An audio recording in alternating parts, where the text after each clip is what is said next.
Shabrona, thank you for having me here. Thank you for allowing us to do this, to put her to rest in fashion of the queen that she was. To the family, I want you to know something, especially her children. My mother died at 64, and Angie was a year younger than my mother was when she passed. But in her song, she said, in time, it gets a little better. So my prayer for you is that time is kind to you. Everybody who came up here talking about Angie, I didn't know her like a lot of other people knew her. My experiences with her would be me going to a show or talking to her. I remember one time she was doing a show at the Civic Center, and I went to see the show, and she was telling me some things that were going on, and she's like, would you come on stage when I sing Brother? I was like, yeah, absolutely. So I'm there, and she's singing the song, just singing her heart out and her soul. Got a text from the video from Taraji P. Henson. She was saying, let me tell you a story about Angie. Then I started hearing all these stories about her. Taraji said she had just done Baby Boy. It wasn't really super famous. And she heard that Angie was at a club, and she went to see her at the club, and Angie didn't perform, but she came out, and Angie was like, well, I'm so sorry I came to see you. And she's like, that promoter ain't have my money, so I want to go down the street of those promoters and record labels and people not paying folks. But anyway, Taraji said she took her in the corner and she sung a song for her in that club. That's the heart of a person. That's the soul of a person who cared about her fans, who cared about getting paid.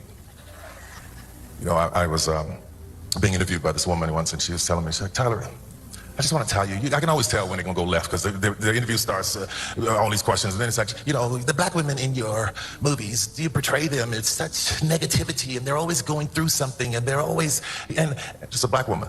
I asked her, I said, you ever been through something? She's like, my life is great. I have a great husband, my kids are great, everything's wonderful. I said, God bless you, that you can live a perfect life. That's wonderful. Then I turned to her and I asked her, I said, how old are you? She said, 25.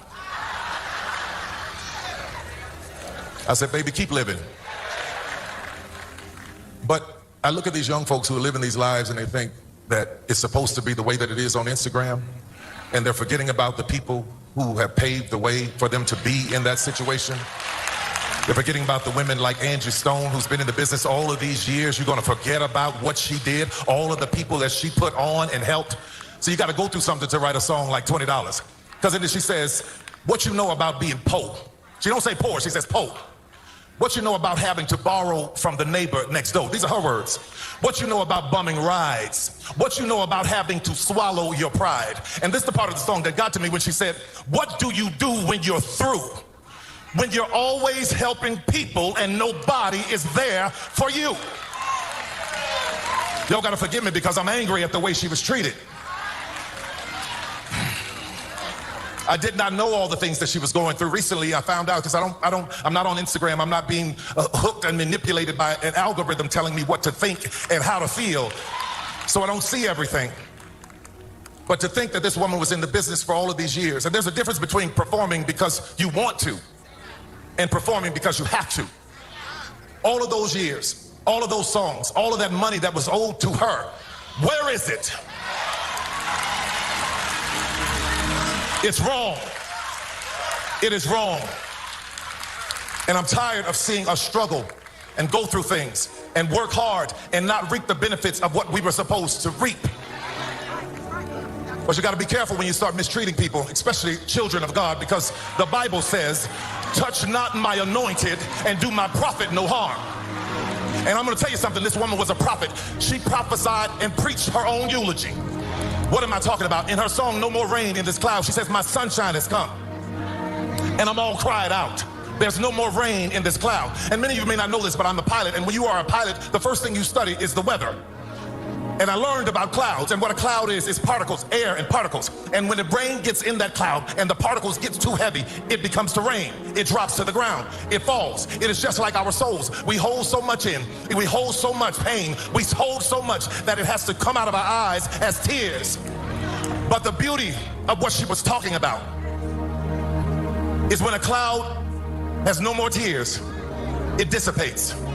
It's gone. But if you listen to that song again, there's a part that I want you to really, really listen to. She said, what goes around comes around. What goes up must come down. The things you do come back to you. And then she said, y'all believe that? She was preaching, y'all. I can take you to the word where in Galatians it says, be not deceived. God is not mocked. That a man soweth, he shall also reap.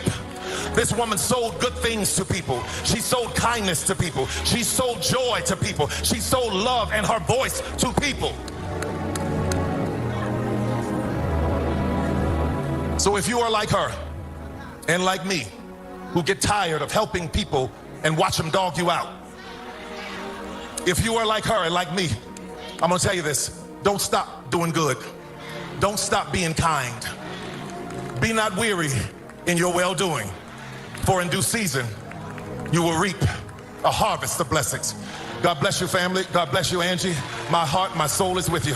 I'm so glad that there's no more rain in your cloud.